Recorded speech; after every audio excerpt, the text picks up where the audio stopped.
it's through the catalyst of sport. Together, we will change views, change lives, change our nation, change the world across the 4 strategic pillars of health.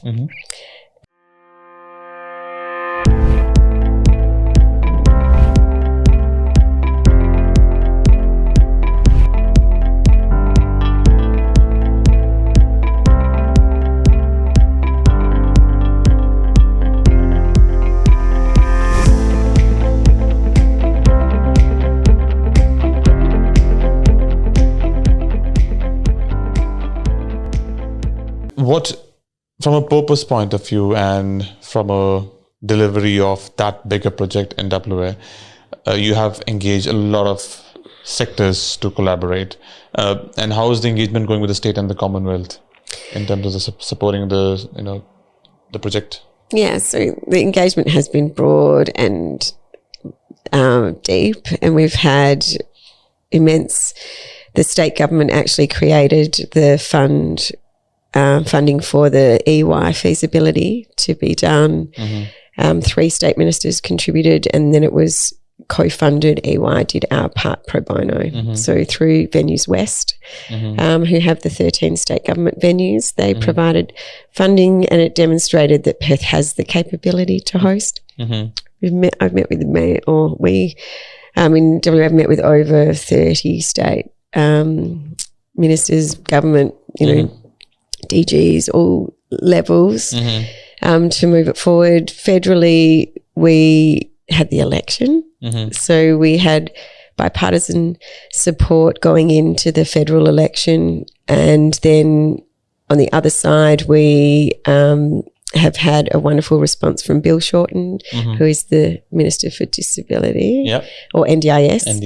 And then Annika Wells, who's the Sport and Rec Minister. But we have been, to inform the bid, there's so many layers of government involved, DFAT, and, federally we're wonderfully supportive. They talk about the green and gold decade that culminates in 2032 with the Olympic Games, and this pipeline of sporting events with the Com Games, the Rugby World Cup, the Netball World Cup, Paralympics and Olympics, to invigorate the nation, because we are sport-loving, healthy, wealthy, peaceful. It really drives participation and activity. So using it as a catalyst. So Special Olympics fits so well in that decade, because it then gives this same opportunity that almost is being offered to everyone else, to the most humble and marginalised. Very powerful. And can you talk a bit more on the mantra, and then how do you see what happens post the legacy? Yeah. So it's through the catalyst of sport. Together, we will change views, change lives, change our nation, change the world across the 4 strategic pillars of health. And we have Telethon Kids Institute and the universities, UWA, very active already under a research framework to deliver legacy goals. We then have education, employment and justice are the other 3 pillars. But we are guided by the United Nations Sustainable Development Goals, of which Special Olympics performs against 9 of the 17. And under that research framework, we have defined what it would mean to stand on the global stage in 2027 and say we are the most inclusive and accessible nation in the world. And what is the data that reflects that?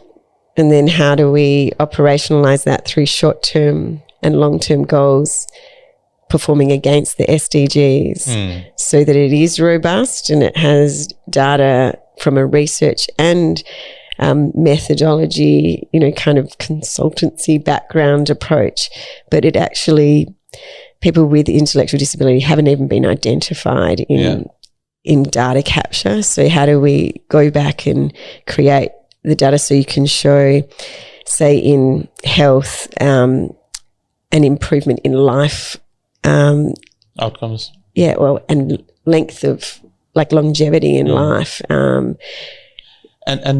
will you be, what do you call it, publishing on a recurring basis against these outcomes and goals? Yes. That's part of the so that's commitment. the idea is to really drive social impact metrics to become hardened, and that evolution of environmental metrics, which used to be warm and fluffy, and now they're hardened.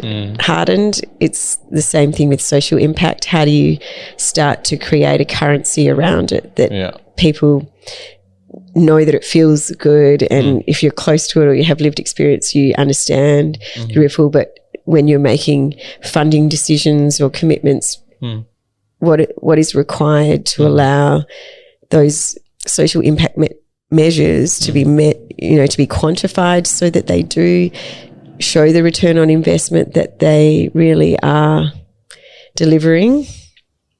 For sure. And I think that's the power of having strong metrics and publishing them, and it's in the face.